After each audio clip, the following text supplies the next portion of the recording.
Hello and welcome to Stupid Ancient History with Midgley and Taylor and our expert, non-expert and special guest James, Lord High Commander of the Science Cupboard, first of his name and knower of nothing. I'm still a special guest if I'm on every one of these. You're always special, James. You're very special. And as always, Sorry. as always, we're wearing togas, and today we're going to look at what Romulus did for Rome. Previously on Stupid Ancient History, we looked at the myth surrounding the foundation of Rome. So how two twins, Romulus and Remus, sons of the god Mars, were cast off into a river at birth. Excellent parenting there. Yep. And were saved by, according to the myth, a she-wolf, or alternatively, according to Livy, a shepherd. And his prostitute wife. And they grew up to overthrow the evil king, who had tried chucking them in a river. Before setting up their own cities in what is now Rome, Romulus choosing the Palatine Hill, Remus choosing the Aventine Hill. So to make the best decision, they decided to go bird watching and see how many vultures they could see, because that's always a good way to decide who's going to be the next ruler. Yeah, vultures, always a good sign, not all a sign of death. So deciding to build each city, all went swimmingly until Remus jumped over Romulus's walls. So to teach him a lesson, Romulus killed him. Seems fair. I think so. So, after finally settling the argument about where the new city should be built, And what it should be called. yeah, Romulus set about sorting out how the people should live. That sounds like a classic line, what have Romans ever done for us kind of thing. Well, yeah, you're not far wrong, but rather than for us, it's more what did Romulus do for the Romans? Okay. So really, when we're saying the Romans, we mean the Romans in Livy's time, so it's about 700 years later. Okay. So what did he do for them then? Well, Is there a list? yeah, and it's pretty extensive. It covers social order, political structure, religious practices, and military organisation. You could almost say it was too big to be believed. So that was quite a substantial list you Yeah. just rattled off. Where do we start? Let's start with religion, everyone's favourite topic. That's quite a tricky one. Absolutely. People are always really calm when you do things with Yeah. religion. Of course, yes. So as we know, the Romans, even at Romulus's time, allegedly, followed a version of the Greek pantheon. So these became known as, at the time, as the Alban gods, after the people of Alba Longa and the surrounding area. So is that like the Jupiter, Jupiter, Mars? Mars, yeah. So as we know, or yeah, as we speculate, these gods were supposedly brought to Italy by Aeneas in 1200 BC with his dead dad. And along with these gods, they didn't just supplant the whole Greek pantheon. Along with them came some of the more minor deities, in particular the story of Heracles.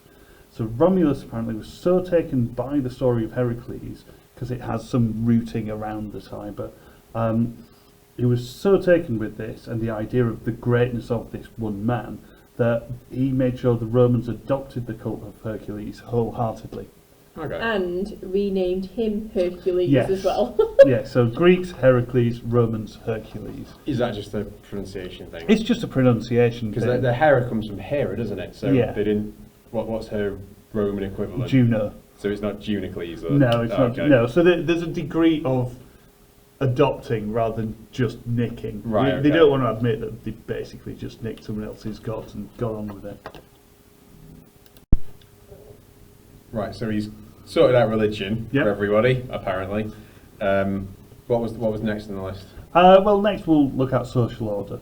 Okay. So the first thing Romulus does is he sets up this policy of asylum, allowing pretty much anyone to come and live in his city. He's not fussy about where you're from, to come and live in Rome. Does he care about what you've done? Because he was basically a gang leader at Yeah, this point, wasn't no, he? but I No. mean there'll be more about that later, but for Okay. now let's just dip into what Livy has to say on the matter. He opened a place for asylum seekers, which he's fenced off between the two little forests as you come down Capitoline Hill. A crowd from the neighbouring people came there, everyone without distinction, slaves or freemen, all looking for a new start. Okay. Yeah. So I mean once the people were in Rome they needed organising. And it seems, according to some sources, that Romulus then divides the two people up into two broad classes, basically the patricians and the plebeians. So we've got this is from Dionysius of Halicarnassus. So he says Romulus decreed the patricians would help him run Rome. They would become priests, magistrates and judges. Romulus declared that the plebeians would become farmers and tradesmen. They did not have the intelligence or the free time to become involved in public office. So he just made a very clear class system Yeah. You've got straight off the bat. the dummies that can do all the manual labour, and then the cleverer ones that are also a bit lazy by the sounds of things that can Was that do everything else. predetermined for their children, or if you're a pleb and you're quite smart, could you become a patrician? Well, the problem is it's not clear. No. Okay. So it's only really Dionysius who links this idea of patricians and plebeians to Romulus. So it's almost like the kind of backwards engineering Roman society, almost saying, yes, we've got these two distinct class systems which you can't really move between, and rather than people kicking off that it's unfair, it's easy just to go, well, Romulus did it, so Yeah. back in your peasant hut. Right, okay.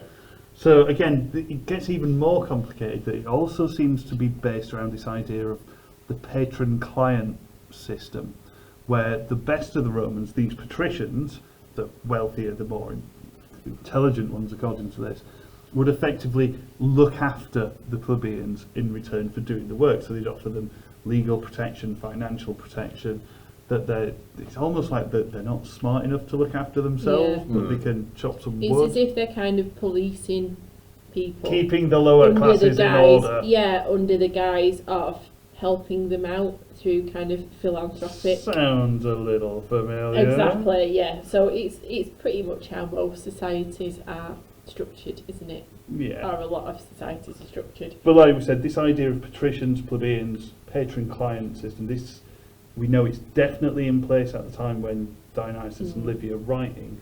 So it's almost like they've looked at the modern Roman social structure and just gone, well, it's always been like this. Yeah. So you can't change it. Stop asking for more rights and freedoms.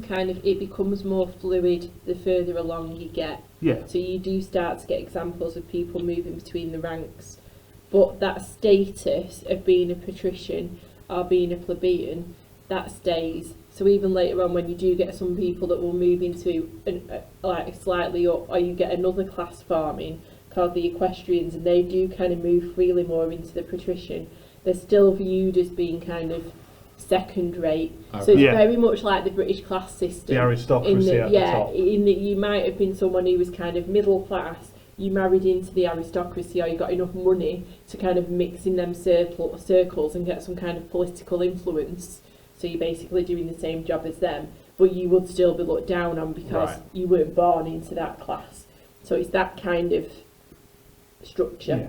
I mean, it's fair to say, certainly later on in Rome, the plebeians make up a huge swathe of Roman society. You could have some incredibly wealthy merchants in the plebeian Yeah. classes. And they also have a lot of influence. They can basically effectively kind of topple leaders that Yeah. they don't like. They're good at working with the mobs. Yeah.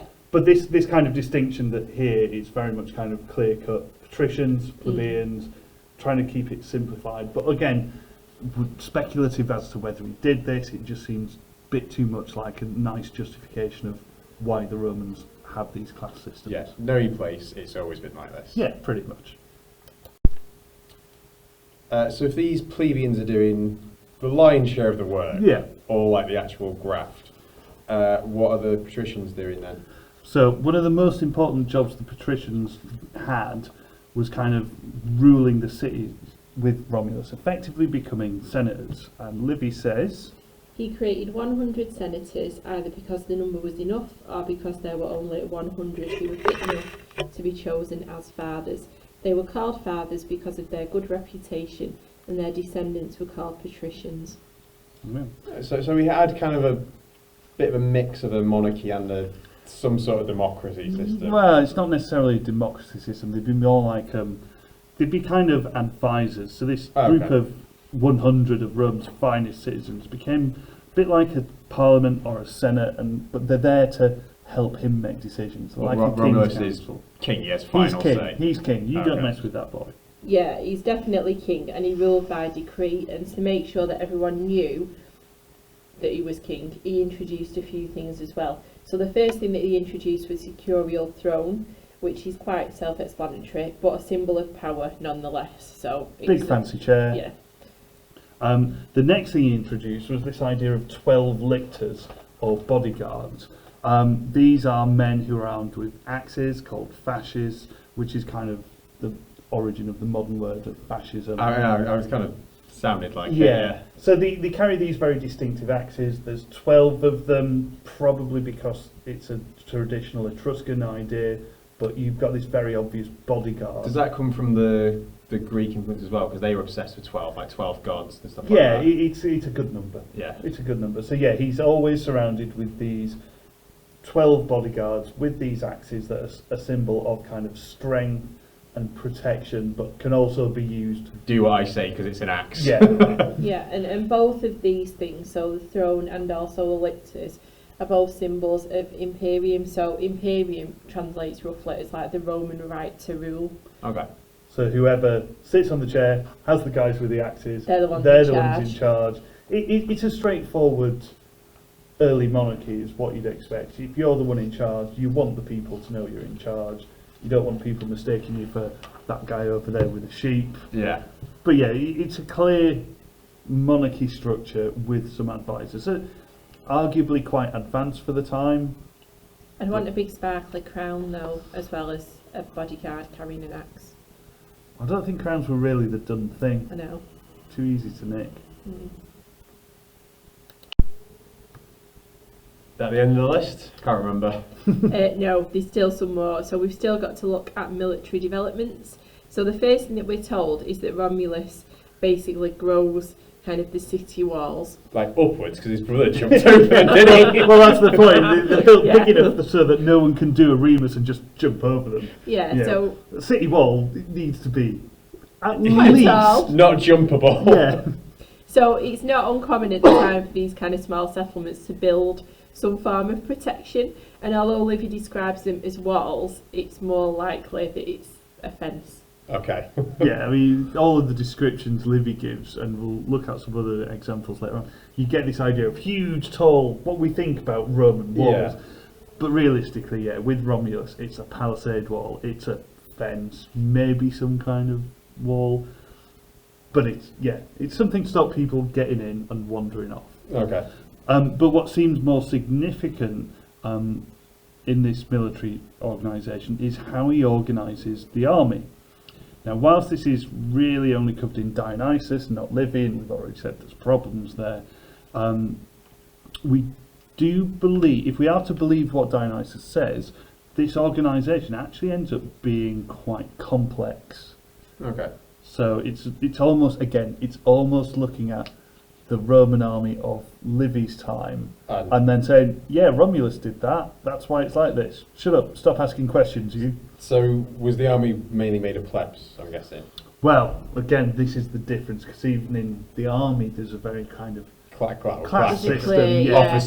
Officers and generals and so Yeah. on, patricians, people doing the actual fighting, The the plebs. plebeians. Right. You could almost argue that that's not dissimilar with some modern armies. No. Yeah, but you also have a special group, don't you? Because the equestrians it comes from the old word for horse. Equestrian. Yeah, Yeah. it's cavalry. Equites. So they are a certain group of soldiers within the army, and they're the ones that are quite transient in the social climbing Okay. state. So they're the ones that seem to be able to move more into like the patrician. So what is that? Just Area. They could afford horses? Why Yeah, is it? usually you'll Yeah. find in most armies, pre-nationalisation of armies, is that the cavalry is almost entirely populated by people who can afford a horse. Right, Yeah. okay. Because they had to provide their own. So Yeah, and a good horse, not some shoddy Not a old donkey. nag, not a donkey with two legs. So it seems the first thing that Romulus did to the army was organise it by appointing a military tribune.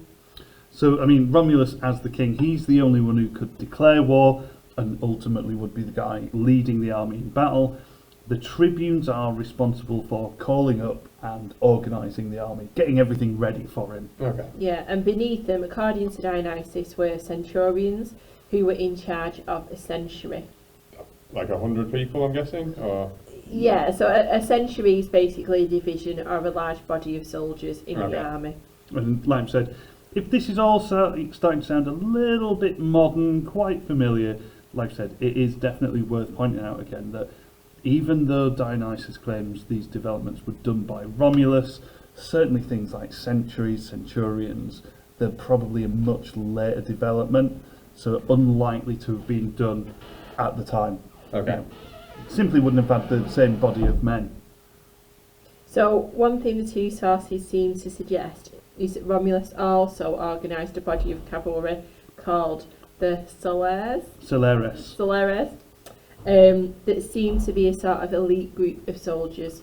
Okay. So these are the cavalry. It's just like the SAS. But on horseback. No, they're the cavalry. Sometimes they're referred to as knights. Sometimes they get given the title of swift ones.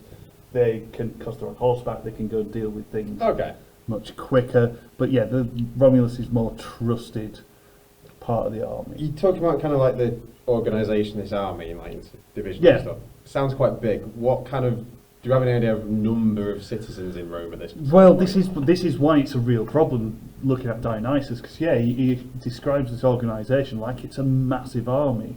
But given that Romulus has literally just founded a city and he's gone from being a bit of a gang leader to setting up, we certainly wouldn't be looking at vast numbers that they're expecting. They just wouldn't have the manpower to organise into divisions and centuries. Well, literally the entire, the whole amount of people that are actually in society. If there was a war, everyone would have to leave Rome, wouldn't they, to go and fight? Every Apart adult from, male. Yeah, like the women and children, they would be the only ones left. So, yeah, clearly the numbers don't match up, No. do they, with the reality of if you're just starting off a town. Okay. It doesn't work. So they're inflating the history. I guess. Absolutely, Massively. again. So it's Dionysius saying this is the history of Rome, but using modern numbers, which realistically would be unpractical. They just wouldn't have the population to have 300 or 400 different divisions organised into an army.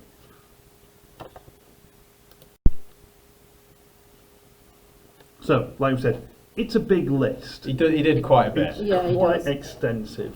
But again, like we said, the list is so extensive and in some cases so specific and detailed that you've got to take it with a bit of a pinch of salt. Yeah. Certainly kind of Dionysius' fine detail about the military development is highly, highly unlikely. It's not that much of a stretch though to say he had a group of cavalrymen that he would use to protect some of the outlying farms. But yeah, there's a lot going on, and some of the fine detail we take with a pinch of salt. But again, like we said, the main aim, it seems to be throughout all of these developments, is to explain to the Romans of Livy's time why things are the way they are. I mean, if you look at all of the things they said, the religion continues, the social structure continues, the political structure basically continues. Yeah, it develops, it changes, it becomes more complex as Rome grows, but it's still based around the idea of particularly the Senate and the people doing what they're told. But now with Augustus, you've kind of gone back to that Yeah, king, emperor above it. And Yes, senator. but they never use the word king. No, No, they don't like this, kings. The Romans hate it's the word king. It's this idea, isn't it, of like having a tradition and of using your nation's history to kind of say, well, we've To always, justify actions. we've always been great, and so we're still doing that now. And like you say with Augustus, he's able to say, well, it's always been like this. And when he takes office and when he takes power, his thing is very much, well, we're going to restore the traditions and the morality of Rome. We want to, excuse the pun, but we want to make Rome great again, as it once was. You know, and so we're going to use all of the traditional structures to make sure that that happens. And he goes even further in terms of the religious aspect, things like morality. He brings in lots of like laws to do with marriage and adultery and things like that. Orgies. Yeah, so he's trying to kind of take society back to its Yeah, traditional and he does make that form. link between, like, Romulus founded Rome, he's refounding Rome. Right, okay. So this is why it's difficult looking at what did Romulus do, because, I mean, ultimately, attributing things to Romulus almost makes them unquestionable. Why do we do this? Well, Romulus did it. It's deflection, isn't it? 'Cause You're deflecting from massive changes by saying, well, look, we need to go back to how things were, and I'm going to be the person to do that. Yeah. Is that just because of his founder status, or is it the fact because they deified him, didn't they? Yeah. In the Forum, there's a temple to Romulus. Yes. Yeah. So Is that again, the fact you don't argue with a god? Or yeah, it's very Yeah. similar. It's not quite a full theocracy, but it's harder to question something if it's steeped in kind of this reverence, like, you know, this is what Romulus did. He became a god, so shut up. What, you think you're better than a god? Yeah, Okay. that argument's not going to go well, is it? So there you have it, a quick look at what Romulus did for Rome, or what he didn't do for Rome. Hopefully that's been useful. Thank you for listening. Leave us a comment below, and until next time, goodbye. Bye. Bye.